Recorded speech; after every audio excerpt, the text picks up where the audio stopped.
Welcome sa aking channel. I'm Jelly-Ann from Jelly-Ann Tutorial. Kung bago ka pa lang sa aking channel, pahingin naman dyan isa-subscribe. Hit mo na rin ang bell button para updated ka sa mga susunod ko pang i-upload.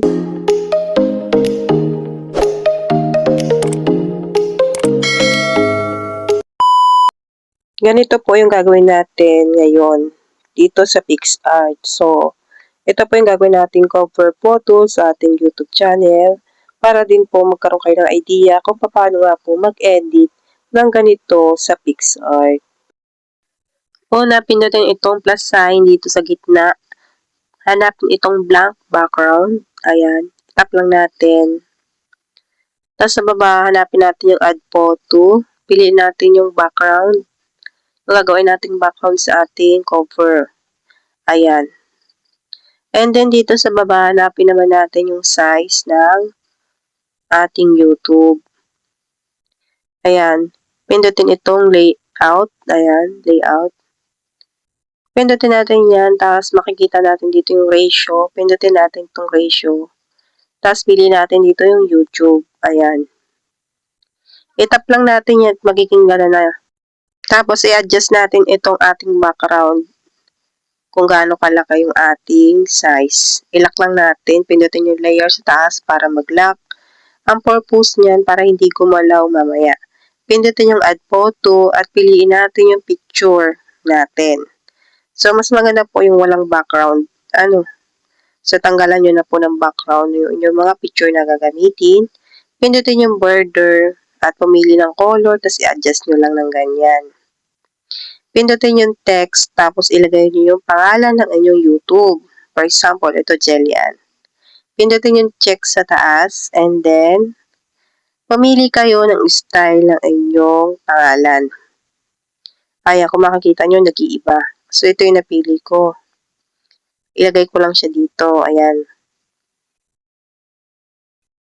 So, marami naman dyan pagpipilian. Basta yung may mga plus na nakalagay, huwag nyong pipiliin kasi may bayad yun. Doon lang tayo sa libre. Pindutin yung color, tsaka yung stroke, at pumili ng gusto. So, mag-a-add text ulit tayo dito. At lalagyan ko nga ng tutorial and product reviews kasi yun ang madalas kong ina-upload dito sa aking YouTube channel.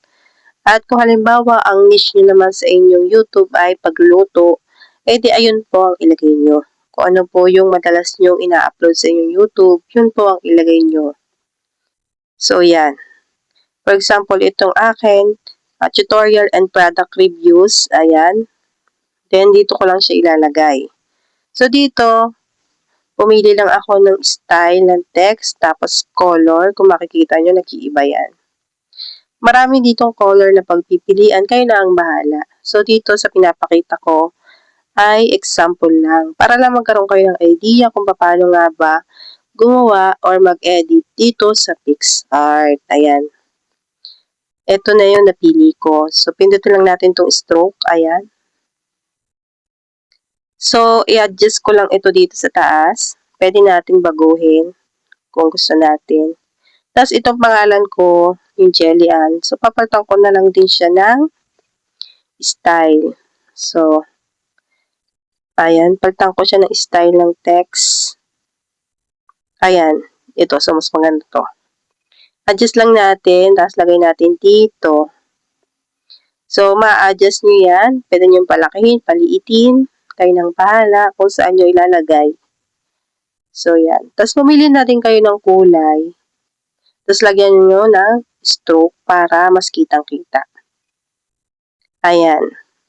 Pindutin ulit yung text. Tapos, dito, maglalagay ulit ako nitong YouTube Content Creator. So, pwede nyo itong gayahin kung gusto nyo. Pindutin yung check sa taas. Tapos, pindutin itong see all para makita nyo yung mga pagpipilian. Ayan, sinasabi ko sa inyo. Ang dami. Pwede kayong mamili dyan. So, ito yung napili ko. I-adjust ko lang siya dito sa baba. Ilalagay ko siya dyan. Ayan. I-adjust lang natin sila. Ayan. Ganyan lang. I-adjust ko lang din yung picture. Tapos mag-add tayo dito ng logo ng YouTube. I-add lang natin yan. So, dito, optional lang to. Kung gusto nyo lagyan, pwede. Kung ayaw nyo naman, ay pwede din.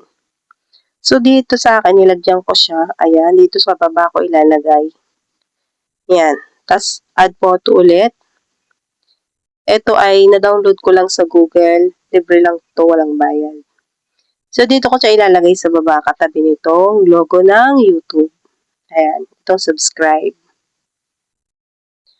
So, by the way, sa mga hindi pa po pala nakasubscribe dyan, ay baka naman. So, ito na nga po ating edit. Pindot na lang yung check sa taas and then pag lumabas dyan, X nyo lang. Tapos, wait nyo na lang po. Pag lumabas ito, ay nasa gallery nyo na po yun. So, ito na po ang ating na-edit. Simple lang siya. At para lang magkaroon kayo ng idea kung paano mag-edit dito sa PixArt. So, sana ay mayroon po kayong natutunan sa aking video na ito. So, yun lang po. Thank you for watching. Bye!